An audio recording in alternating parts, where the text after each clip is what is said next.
Now, Jason is going to talk for at least an hour, so if you want to... He thinks this is a brief he's presenting or something. Thank you. Hi.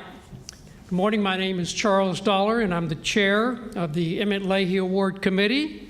It's my pleasure to welcome you to the presentation of the Emmett Leahy Award to Jason R. Barron of the National Archives and Records Administration for outstanding contributions to the records and information management profession. I'm sure that there's some of you who may not recognize the name Emmett Leahy or Ed Leahy as he was known, and you may be wondering, who is this guy and why is there an award bearing his name? I want to take just a couple of minutes to give you, well, actually 9 minutes, to give you a brief biographical sketch of Ed Leahy and a history of the Emmett Leahy Award. Emmett Leahy was born on December 10th, 1910, about 20 blocks north of this building. Grew up in Washington, D.C., attended high school and here in D.C., and in his third year of high school, he elected to become a probationer under the Christian Brothers School and graduated through that program and enrolled at American University and then at LaSalle University, where he graduated in 1933. He taught high school in conjunction with a year at LaSalle University and then moved to Pittsburgh, Pennsylvania in 1933, where he taught at Boys High School. He taught history. He was still on track to go through the completion of all the steps to become a member of the Christian Brothers School Order until he met Betty McGinnis. And they met at an ice cream parlor, but you don't want to know about that right now. In any case, they started dating, and in 1934, Leahy, who had enrolled in the graduate school at the University of Pittsburgh working on a master's degree in history, decided to come to Washington, D.C., get a job that paid something so he and Betty could marry. So his first job in the federal government was as a file clerk at the Federal Trade Commission, not too far from here, is it? And he worked at that, and he saw the construction of the National Archives building occurring here, and he decided to get a job, or to apply for a job. So he applied for the job, and he was actually interviewed by one of the senior people in the administration of the National Archives, Dorsey Hyde Jr. And one of the striking things about Leahy's selection is that of the first group of people recruited in the National Archives to be archivist, he did not have a PhD, he was not working on a PhD, and he had not even finished his MA degree program at the University of Pittsburgh. So he must have made a very striking impression on Dorsey Hyde. So what he did, when he came on board in July the 25th of 1935, he became part of a group called examiners. And examiners, under the authority of the National Archives Act of 1934, were authorized to go out and inspect records of agencies and to identify those that are of permanent value and those that are of useless value. And Leahy's work concentrated on the useless value side, working largely at the Treasury Department. He and the other examiners quickly realized that trying to identify records of permanent value and even records of useless value was very, very difficult because of the terrible state of the management of the records.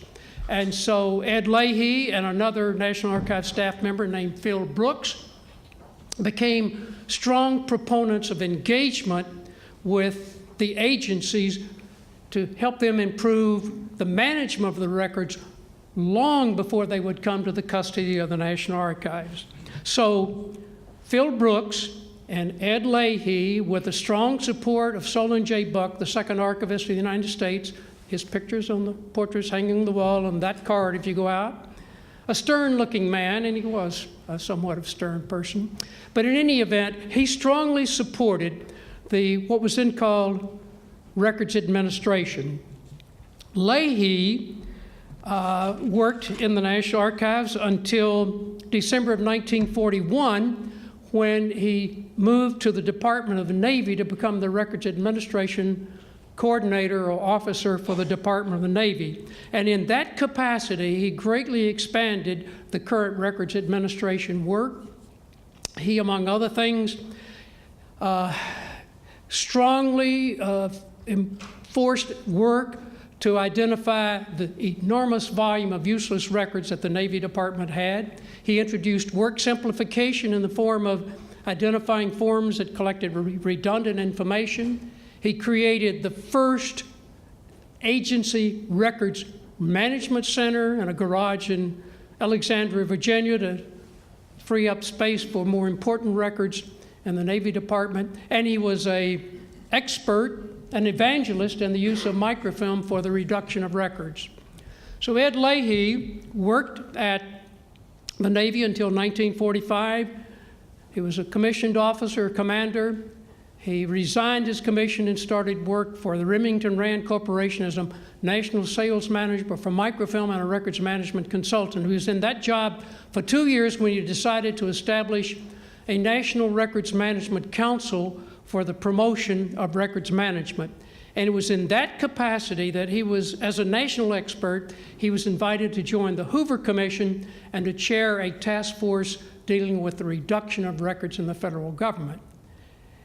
Coming out of that activity, of course, eventually was the creation of the General Services Administration, and in 1949, and the National Archives becoming a part of the General Services Administration. But what's far more important about the work that Ed Leahy did was that he was a member of the National Archives Advisory Council that advised the archivist. He represented the Secretary of the Navy. He participated in substantive discussions of the Records Disposal Act of 1943, the Draft Public Records Act of 1944, the Disposal Act of 1945, and the Executive Order 9847, I think, that established records officers in federal agencies. And that was in 1946. The key thing about Leahy is his major contribution, I think, as a pioneer, is that the Public Records Act of 1944 was based on a proposal he submitted to the Bureau of Budget in 1942. Key provisions of that bill, of the draft bill, never was enacted, were incorporated into the Federal Records Act of 1950. And so Ed Leahy had an enormous contribution to make to the promotion of records management. Now, this is a historic occasion in my view, because we're meeting in the Archivist reception room. Back in my time, we called it room 105. But in this very room, Ed Leahy sat as a member of the National Archives Advisory Council and offered substantive comments on legislation, proposed legislation that had to be approved by the Bureau of the Budget before it could go to the appropriate committee or subcommittee of Congress. So this is historic. We're sitting in the place somewhere where Ed Leahy sat. Not only is it historic in that respect, but today, Jason Barron is the 42nd recipient of the Emmett J. Leahy Award for Outstanding Contributions to Records Management. But he's not the first member of the staff of the National Archives to receive that reward. In fact, there are seven others, beginning with Ev Aldridge in 1969, Mark Koenig, 1974, Ben Oliver, 1978, Frank Evans, 1995, myself, 2005, Ken Thibodeau, 2008, Ken, thank you, and today, Jason Barron. So it's a historic occasion. And I want to add one other comment. There are a number of guests here, but I do want to highlight especially the fact that we have members of the Emmett Leahy Award Committee, Ken Thibodeau and I, and John Phillips, whom I will introduce momentarily, are current members of the Emmett Leahy Award Committee. The Emmett Leahy Award Committee has a rolling membership in that each recipient serves for 10 years and becomes an alumnus, and the next recipient replaces that individual. So we have two people here today, Jim Coulson, Fred, where are you? Fred Deers, who are former recipients of the Emmett Leahy Award. We're glad to have them here. Now, Thank you for allowing me to share these brief thoughts with you about Emmett Leahy. And I'd like to invite, I believe, the 10th Archivist of the United States, the Honorable David S. Ferriero, for his remarks.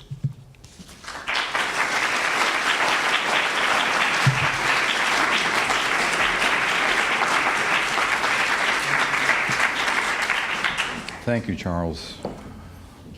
There's some irony in the late Mr. Leahy's history here, Jason, around records of useless value. That isn't lost on me. We're honored to be hosting this Leahy Award ceremony here today. As Charles just noted, Emmett Leahy was a longtime esteemed member of the Greater National Archives family, and we have a lot of former members of the family here with us today. Welcome back.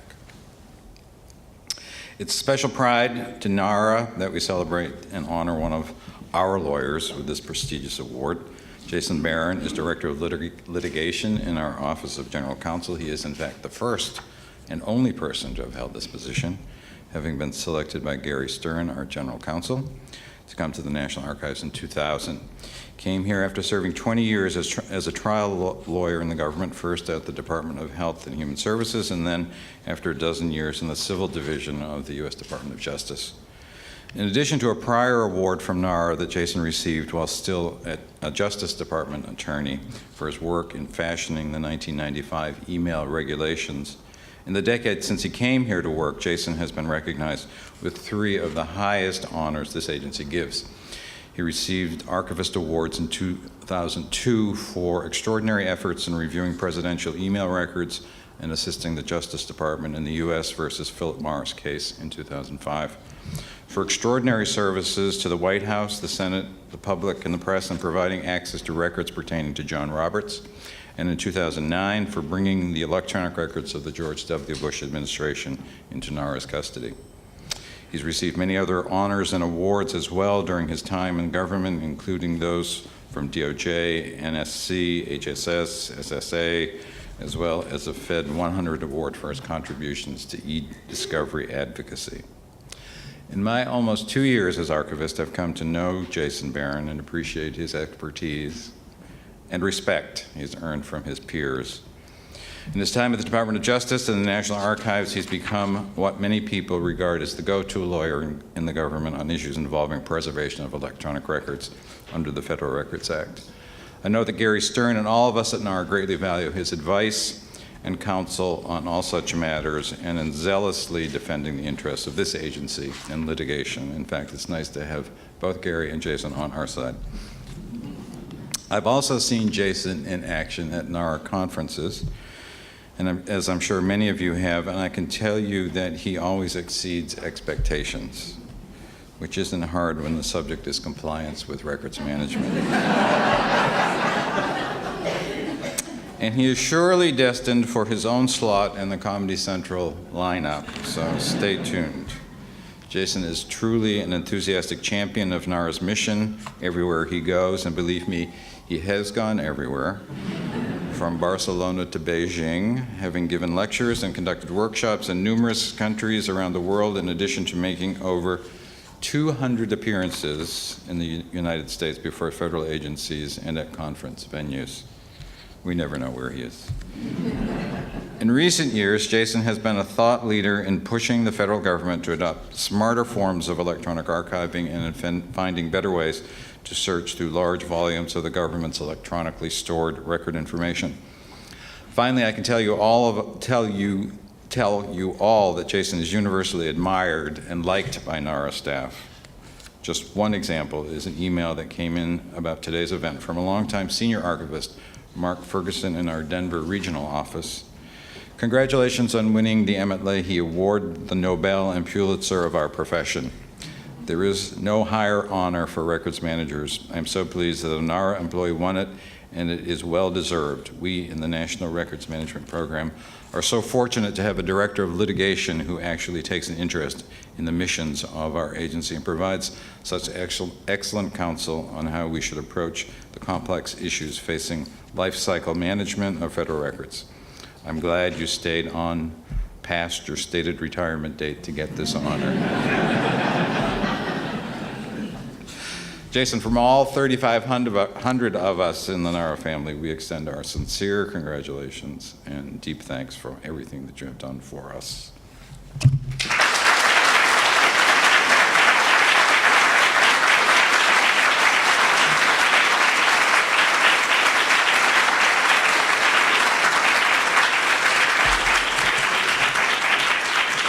I would like to invite U.S. Federal Magistrate Judge, the Honorable John Facciola.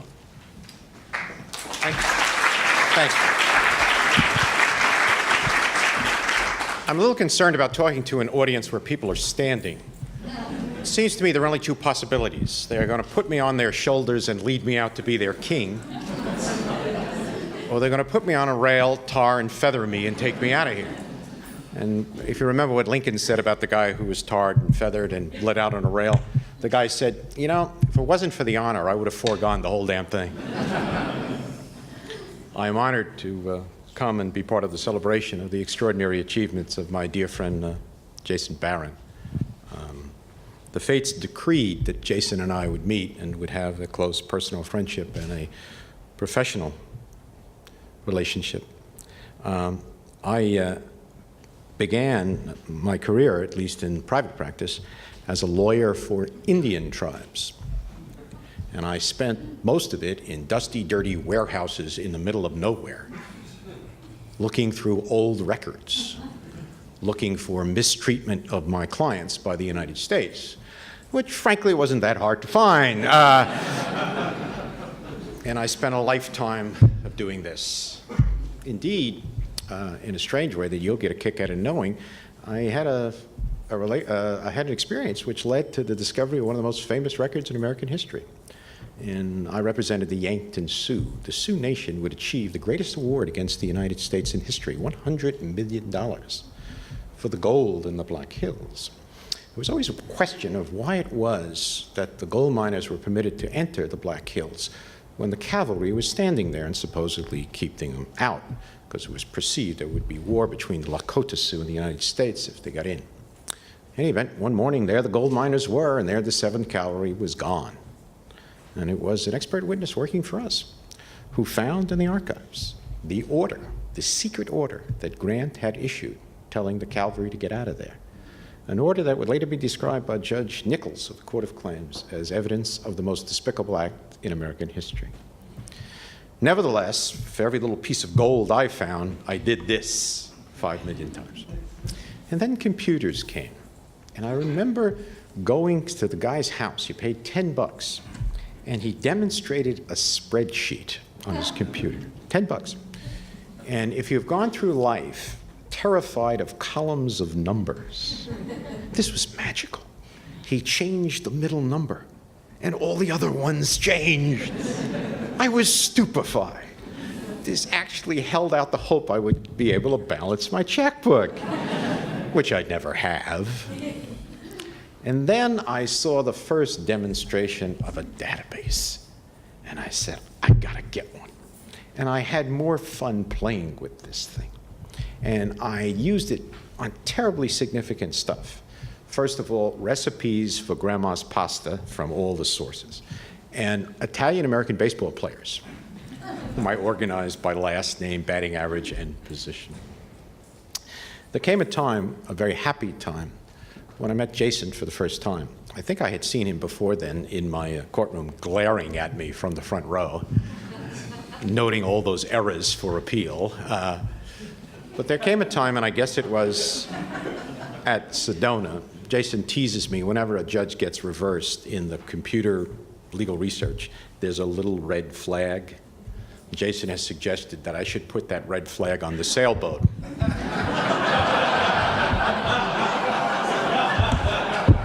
If I should be lost at sea, everybody will say, hey, that was Facciola. But it was decreed that we would meet, and I heard Jason speak. And I knew, suddenly and completely, I was in the presence of an extraordinarily creative imagination. There was about Jason a sense of playfulness, which may seem odd. But in my view, it is the heart and soul of his genius. I had the wonderful occasion once, Jason and I were somewhere, and there was a piano. Jason sat down and began to improvise on a jazz theme and indicated to me that's what he hoped to do someday. And it occurred to me, as I thought about Jason, in preparation for today, that playful creativity displayed on the piano so guilelessly, so completely, is the same playfulness that animates Jason's intelligence and his desire to learn in this area. This may seem odd, but it occurs to me that without that playfulness, there can be no creativity. I have just finished one of the most, about to finish, hopefully, thank God it's Friday. One of the most, it's not Friday, it's Thursday. You can see what kind of week I've had. And it's been one of the most challenging aspects, periods of my judicial career. I have completed 4 opinions in 72 hours, all of them under emergency conditions, and that's why I don't even know what day it is. And last night I broke away to go to a reception. We celebrated the birthday of the centennial of the birth of William B. Bryant, after whom our courthouse is named. And I had to run back to finish one of these bloody opinions because the Court of Appeals wanted it this morning. And as I walked back to my office, I thought, you know, this is fun.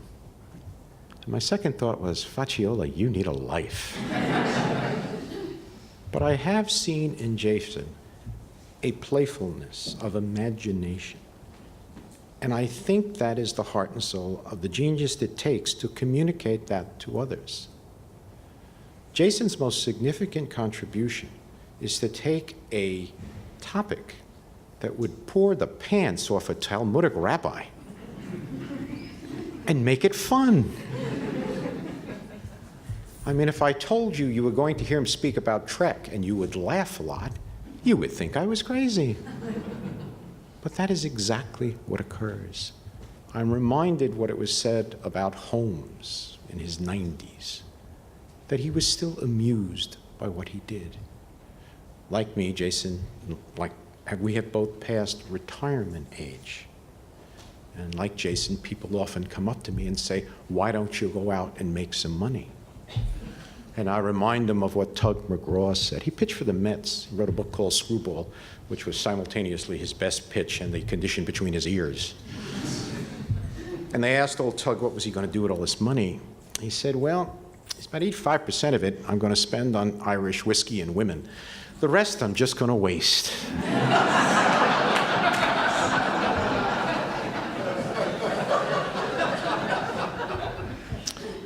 Jason's influence has been profound in so many ways. First of all, in permitting me to share his playful excitement about how we look for things. Anyone who doesn't appreciate the importance of that cannot be living in the 21st century. We don't make cars, we don't make machines that make cars. We have to find the information that tells the machine how to make the car.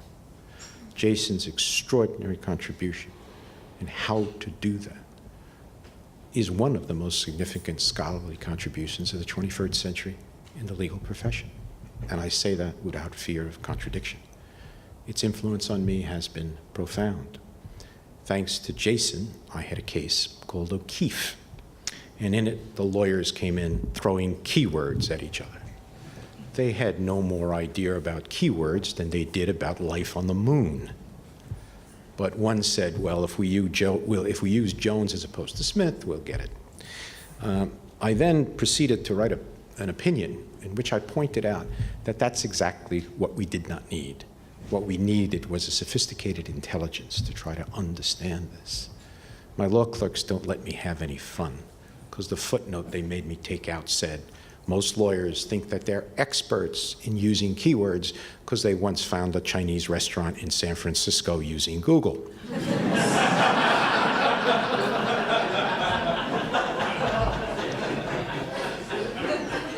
That was the level of technical competence in this area with which Jason and I have had to deal. I was pilloried for that footnote, saying Facciola is doing nothing more than making business for vendors. He's probably on the take. It's a suit from Joseph Bank. I'm on the take, right? Honda Civic parked outside. But Jason came to my defense and explained the necessity of what I was saying. Thank God for that. I'm reminded of the great line in Duck Soup where, if you remember, Harpo, Checo, and Gummo are being soldiers. And Groucho is standing next to Margaret Dumont, and he says, can't you see that these men are fighting for her honor? Which is more than she ever did. But thanks to Jason's noble defense, my reputation, such as it is, survived. Second profound influence that Jason had on me was in providing me with one of the greatest experiences of my life. The archivist up in Hyde Park at the FDR home wanted to get a painting that had been stuck in this admiral's office for several hundred years, a beautiful painting of FDR and his sailboat crossing the bow with the Independence. And the archivist said to Jason, geez, anybody knows anything about sailing and FDR? And since I'm the only human being on the earth who fit in that category, thanks to Jason, I had the honor of speaking at Hyde Park about that. And I want to tell Jason that I'm sure he's as tickled as I am to learn that yesterday I got an application for a clerkship from one Tracy Roosevelt, i.e. FDR's great-granddaughter. And now she's in the running now. Don't jump to any conclusion. The second influence Jason had on me was in my resolution of the White House backup tapes case. As you remember, a group called Crew said that some emails had mysteriously disappeared from the White House and that they were evidence of how the United States had gone to war in a particular instance. I got enmeshed in what to do about all of that, but then confronted the situation that administrations were about to change. And I had 48 hours to do something. And I thought long and hard about what I was going to do. I must tell you that, as far as I'm concerned, this is a sacred place. I have always believed that the archives perform one of the most vital functions in a democracy. And in that opinion, I reminded myself of that by quoting what Napoleon Bonaparte, said about France.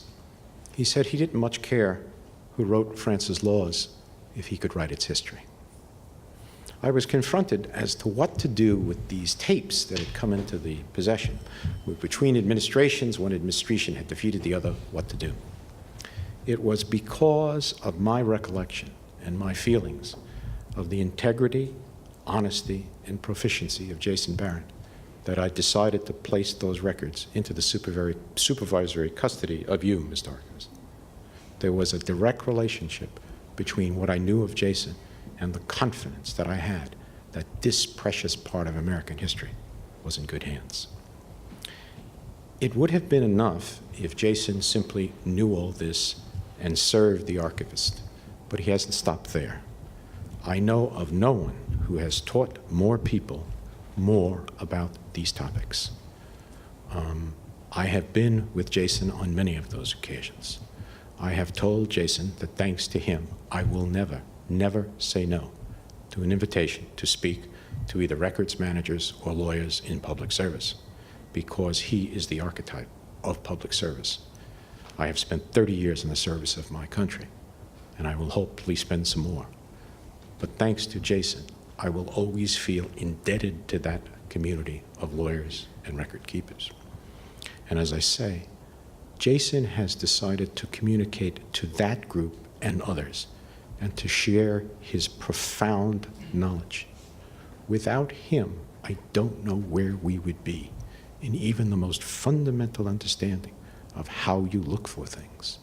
Lawyers are terrible technicians.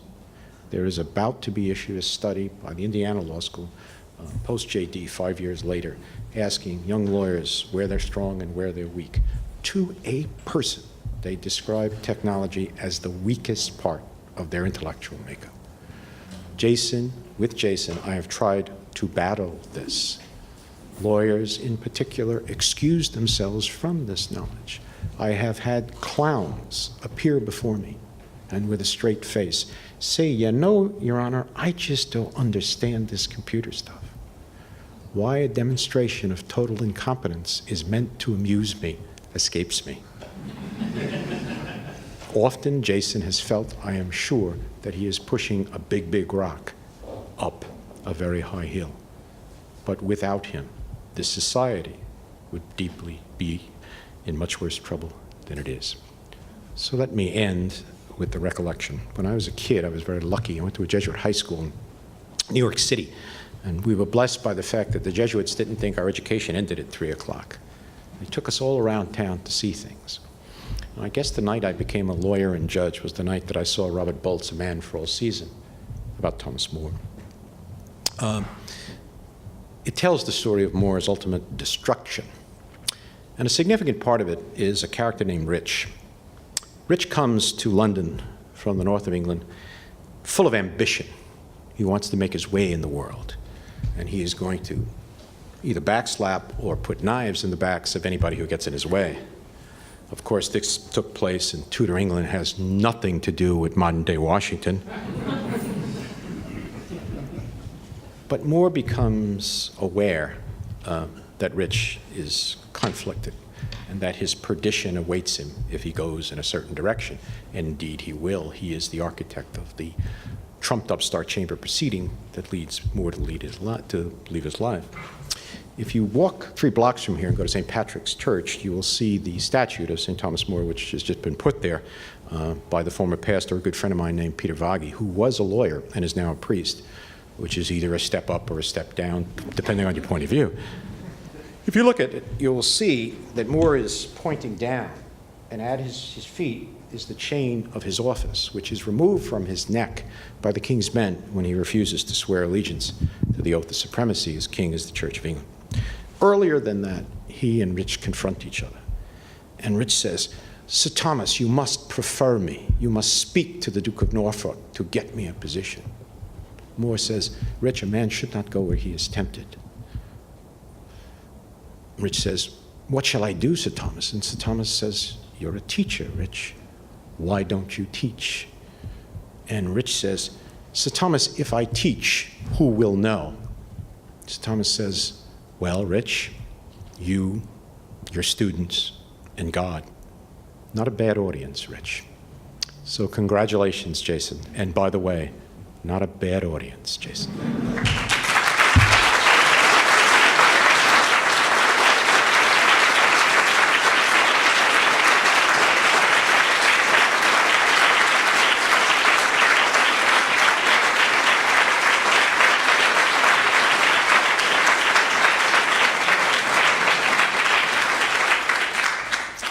It's now my pleasure to introduce John Phillips, who is a retiring member of the Emmett Leahy Award Committee, which is an independent organization and makes its selection based solely upon specified criteria. John?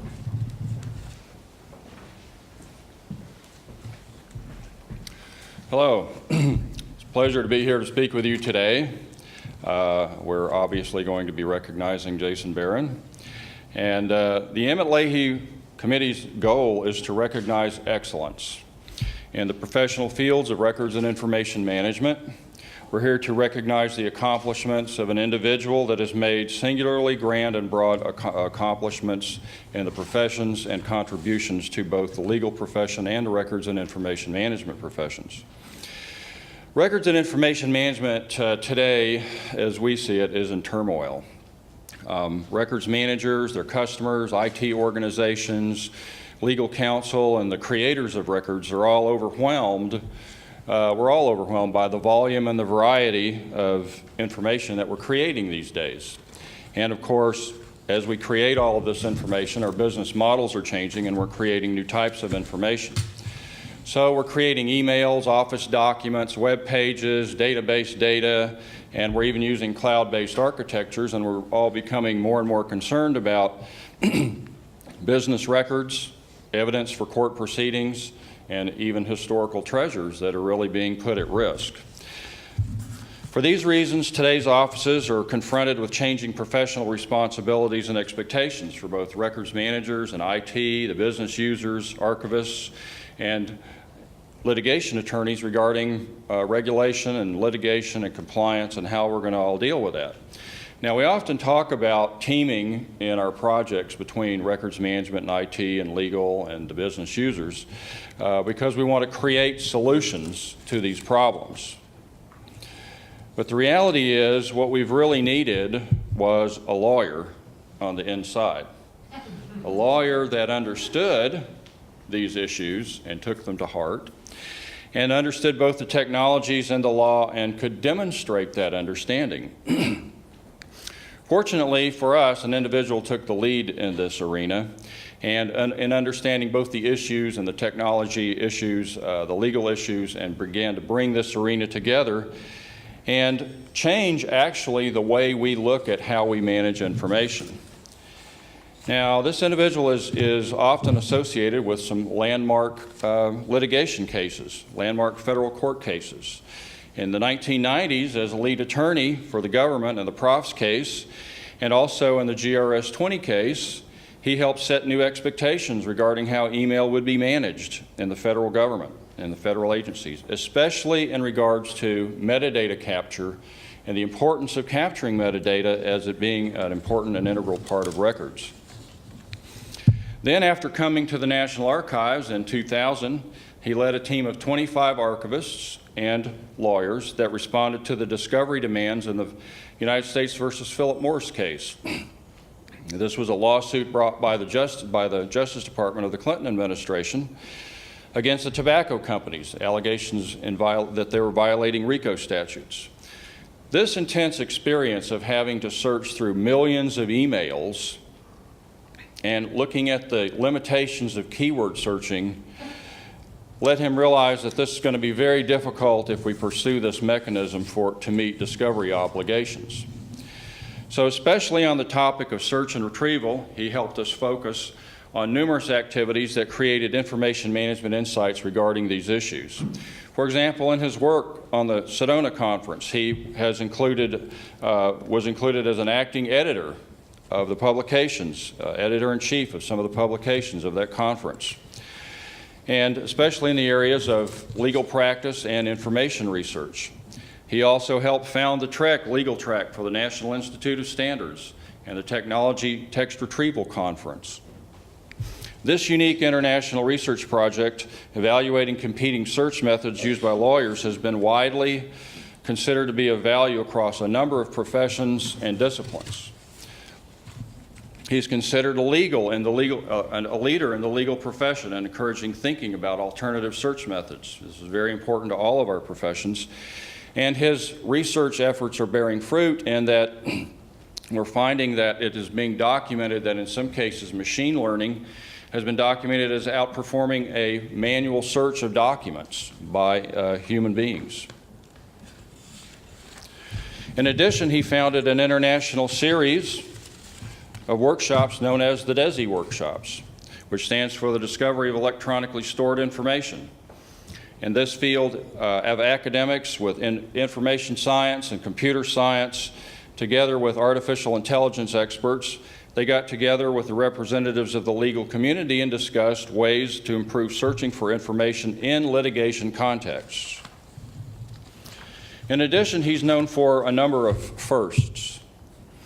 This was the first individual to deliver a presentation on metadata at a Managing Electronic Records Management conference that was a lawyer. He was the first Department of Justice attorney to spend 10,000 plus hours litigating Federal Records Act cases involving email, and also assisted NARA in 1995 in crafting the first federal regulations regarding email management. He's the first lawyer to participate in inter pares. He's the first and only director of litigation at NARA. And he's the first to teach an electronic discovery course at an information management school. He's the first federal lawyer to co-chair the Sedona Conference Working Group on Electronic Document and Production, and probably the first federal lawyer to have created a YouTube video on electronic discovery. And of course, he's the first federal lawyer to win the Emmett Leahy Award and only the second lawyer to do so. So as you're aware, the person I'm talking about is Jason R. Barron. Jason has been a widely respected and unique leader in these fields for decades. He has brought his extensive knowledge and experience in records management and e-discovery issues to help set best practices and set legal precedents. In addition, he's helped educate legal and records management professionals both on the important issues regarding preservation of information and litigation-related issues to discovery. He's accomplished this through a career of scholarship and lecturing throughout the United States and the rest of the world, while acting as a federal attorney, working at the National Archives with the Sedona Conference, and also teaching at universities simultaneously. So in all of these capacities, he's looked upon as a thought leader in records and information management and setting legal precedents.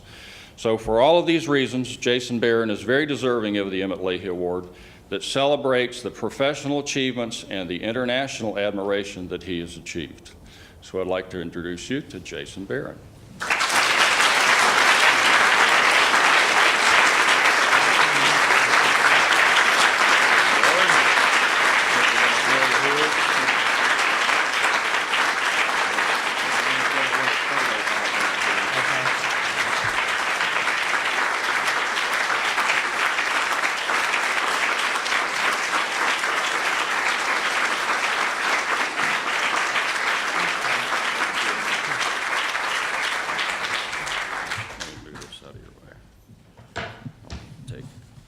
Great. Need to retain these now.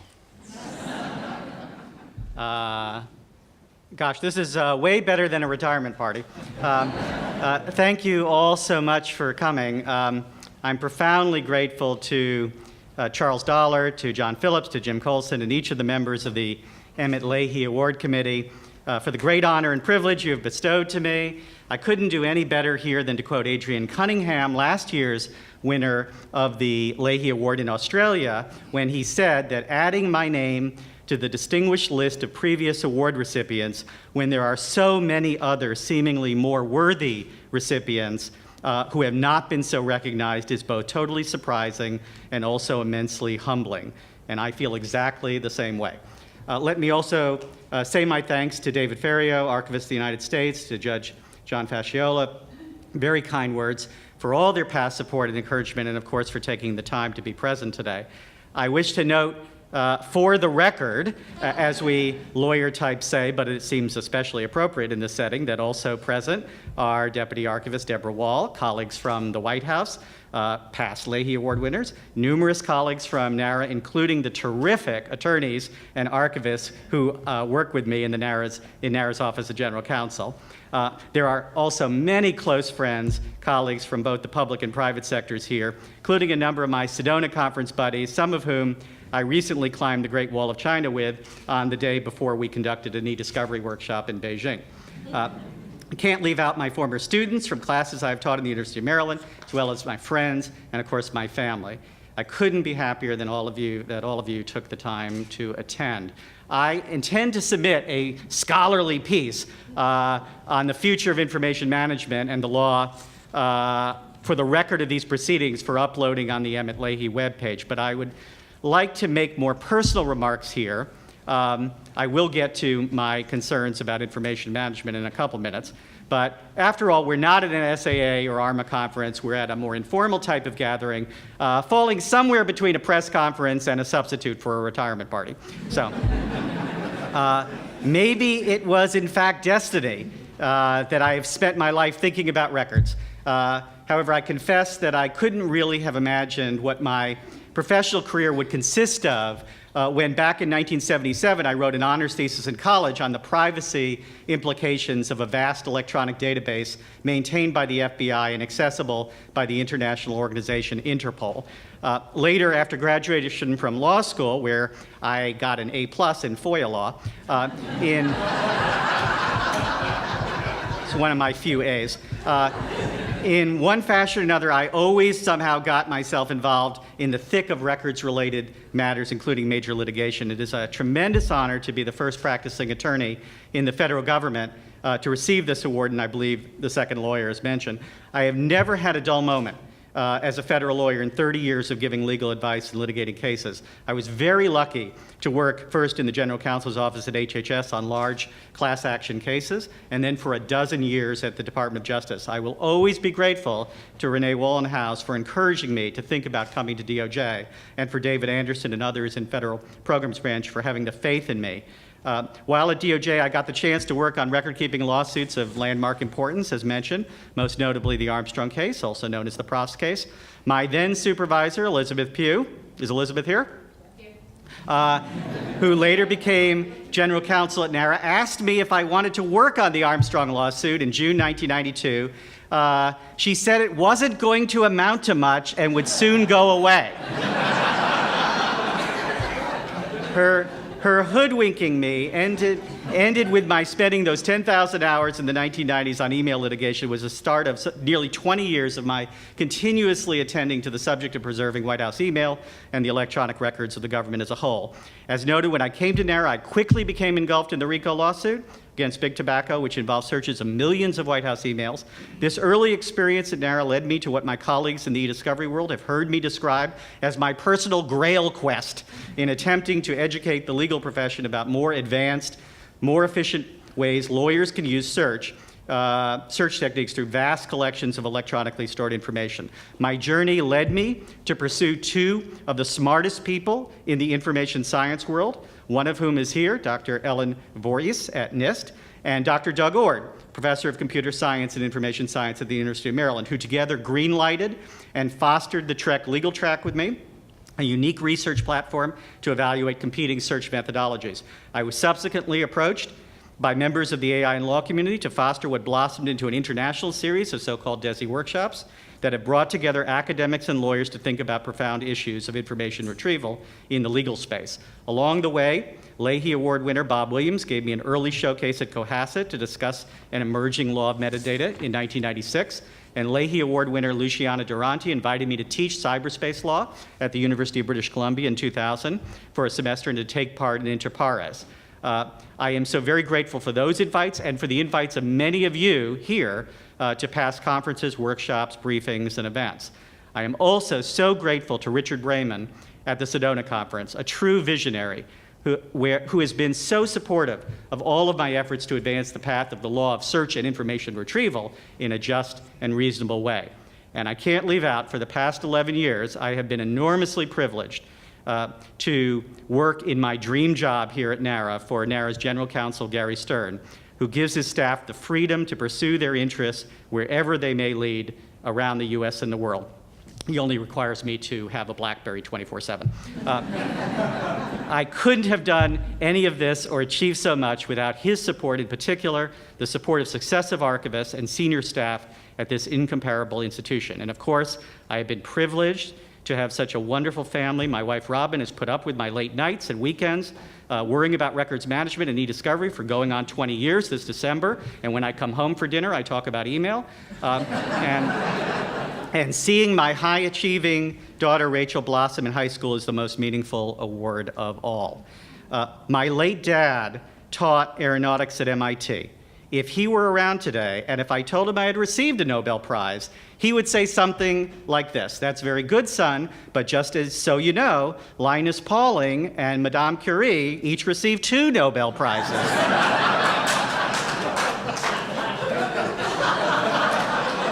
So keep up the good work. Charles, please tell me that no one has received the Emmett Leahy Award twice. Okay. Seriously, though, I do feel a certain responsibility now that I've received this honor to clearly lay out a vision, admittedly from a lawyer's perspective, of some aspirational elements of information governance in the 21st century having to do with public and private sector records. And so let me just indulge me for a few more minutes.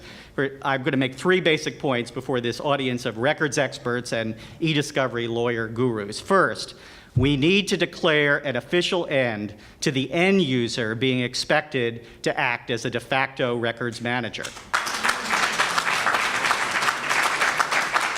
I typed that college honors thesis on an IBM Selectric typewriter and didn't have a PC at my work desk until 1987.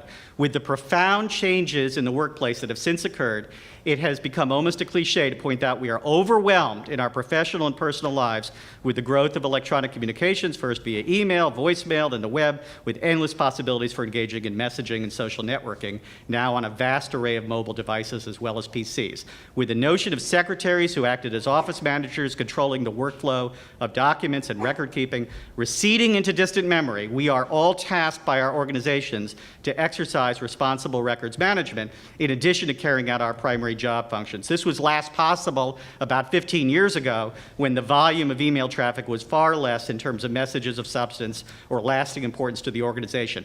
It makes no difference, at least in my personal view, whether the government remains stuck in a print-to-paper paradigm for purposes of official record keeping, or chooses to spend millions in adopting electronic record-keeping software that depends on end users performing manual record-keeping functions. Those approaches are all a legacy of the late 20th century, 20th century thinking that we need to shake off and move away from. I am calling for workers of the world to unite, especially in the public sector, in opposing efforts to enslave them in record-keeping responsibilities when there are new and better automated ways to perform this vitally important function. Especially in a time of fiscal scarcity, it is all the more important that we be lean, smart, and agile on the record-keeping front. We need to understand that there are the technological means to accomplish record keeping, e-record keeping in 2011, if institutions have the will to convert to them. A cadre of committed folks at NARA are leading the way in testing automated archiving and capture technologies with smart filters and auto-categorization techniques, and I will continue to champion these approaches and promise to work with the best and brightest people, both in this organization and throughout the government, to ensure the success of these new approaches to capturing email and other forms of electronic records. Second, we all need to be more creatively interdisciplinary. My life and career has consisted of rowing between islands of excellence, including bringing the good news from the world of information retrieval and artificial intelligence to the world of lawyers. I strongly believe that the legal community has been too insular in its approach to e-discovery and needs to partner with academia and industry, including on insisting on optimization in e-discovery searches through the adoption of best practice standards, some of which may yet end up as recognized international standards, ISOs. But even on such seemingly mundane matters as how to execute a legal hold over records and information, we lawyer types remain largely stuck in a paradigm that too often relies on people rather than automated technologies and doesn't best utilize interdisciplinary resources. So my second call to arms here is to say to the legal community that they best serve their clients by bringing in records managers as well as CIOs and IT staff early on in litigation and investigations, so that the records community, particularly in government, should be sitting at the table when decisions are made in procurement as well as when agencies are in litigation crisis mode. The Rosetta Stone I talk about in my lectures needs to be used more for lawyers, for IT staff, and record staff to better understand each other's needs. Third, at the start of the second decade of the 21st century, we need to recognize that the time is now to prevent what I have termed the coming digital dark ages. And archivists and corporate information managers can take the lead on this. The ongoing exponentially increasing explosion of information means that over the next several decades of our careers, the world will be seeing records and information growth orders of magnitude larger than anything ever experienced by humankind on this planet to date. We all need better ways to search through these expanding universes of public and private sector electronically stored information. A century ago, the archivist Hillary Jenkinson said, we need, and I quote, to neutralize the threat of hopeless unwieldiness in our collective archives, and that was never more true than now. This administration has been pushing from day one for policies that serve to ensure greater openness and transparency throughout the government, and indeed, archivist David Ferriero has coined the phrase that records are the backbone of open government. But lest we forget, T.R. Schellenberg observed that, quote, an archivist has the dual objective of preserving materials and making them available for use. The challenge for all of us is in both preserving and making accessible electronic records.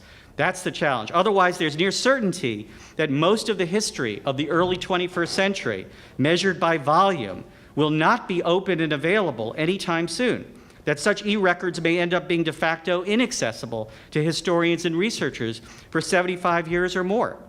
New automated tools and technologies are needed to ensure that personally identifiable information is filtered out of email archives, that new forms of software, such as clustering algorithms, are used to sort and categorize records worthy of more immediate opening in vast collections, and in general to ensure that more current access to electronic records is guaranteed. A couple of years back, I said while presenting at the Delos conference in Rome, hosted by 2009 Leahy Award winner Mariela Guercio, that our present daily collective digital experience is like experiencing a July 4th fireworks. And I must say this metaphor I think is going to work better here than it was in Italy. We see at a July 4th fireworks, we see an illumination, especially the climactic part of the fireworks. We see this abundance of light, abundance of noise. It's like data all around us, overwhelming us. And what happens after that illumination? The fireworks go out. It's dark, and it's not to be recovered. The paradox of our age is information overload followed by future inability to access anything of importance. We cannot let that future happen, so we all need to be smarter in preventing or mitigating this potential information dystopia. Those are my 3 calls to action. When I'm in this building, sometimes late at night, ready to go home, I go through the large doors downstairs you all came through, and I cross Pennsylvania Avenue. I always stop and turn to my right, looking east, where the Capitol Dome is lit up. The sight still brings a clutch to me after all these decades in this city. It still moves me to think that I am so very lucky to have spent my time here doing my small part as a dedicated public servant to advance the cause of good government. I've always wanted to be the man in the arena, that's Teddy Roosevelt's phrase, not a critic on the sidelines. As this year's honoree, I wish to dedicate the rest of my life in continuing in these causes and dedicating my efforts towards education of the bench, the bar, of my federal colleagues and students in the classroom on the enduring importance of good records and information management principles in the digital age. And one last thing, as many of you know, I have had a countdown clock to retirement after 30 years in all of my public talks, and the alarm did go off 6 months ago as to my CSRS eligibility. Given all the exciting things that are happening, and even though it has been such a privilege to be able to work on important issues involving electronic records during my time as a lawyer at this agency, I didn't know today what I would say at the end of this speech, but I can tell you that the leadership exhibited by David Ferriero and everything that's happening in this space, the news I wish to make here is no real news. I think I will just continue to work and stick around for a while longer as a federal lawyer.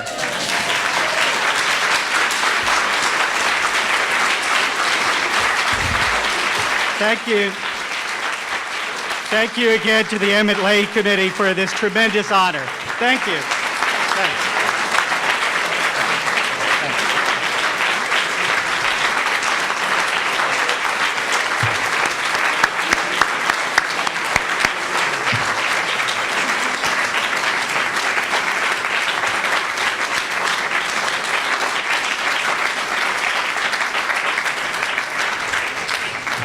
Thank you so much, Jason, and congratulations again. You said you were humble about adding your name to the roster, and you haven't just filled a slot, you've raised the bar. So my congratulations to you. I'm very proud to be here representing Huron Consulting Group, and you'll be pleased to know that my remarks are the shortest of all of the speakers distinguished today, and I'm just really here. We, as some of you may know, underwrite the expenses of the Emmett Leahy Award. We're very proud to do that as part of our commitment to really manifesting and recognizing excellence in records and information management. The Emmett Leahy Award has long promoted the industry leadership and also facilitated RIM thought leadership, and this has really turned into a global proposition. And in fact, 5 of the last 10 awardees have been from outside the United States, representing the UK, Italy, Australia, and Canada. So we're glad to see the award come back to the United States here. It should be noted that the Emmett Leahy Award is an independent entity and is not part of the Institute of Certified Records Managers, although we've had awards there often, ARMA International, nor the National Archives or Huron Legal. The selection of the Emmett Leahy Award recipient is exclusively the responsibility of the committee, composed of the last 10 distinguished awards of the prestigious award. So I'd like to, in closing, extend my personal congratulations to Jason, a truly deserving recipient of the 2011 Emmett Leahy Award, and nowhere could be more appropriate for this honor than right here in the National Archives. As we close this celebratory event for Jason, I thank you all for your attendance, particularly those of you who have stood up through this whole event, and wish you well from Huron Legal as we continue to pursue excellence in records and information management. And I hope some of you will stick around to share some refreshments for us, which are outside the door that Quinn's put together, and thank you, Quinn, for that. Thank you all for coming.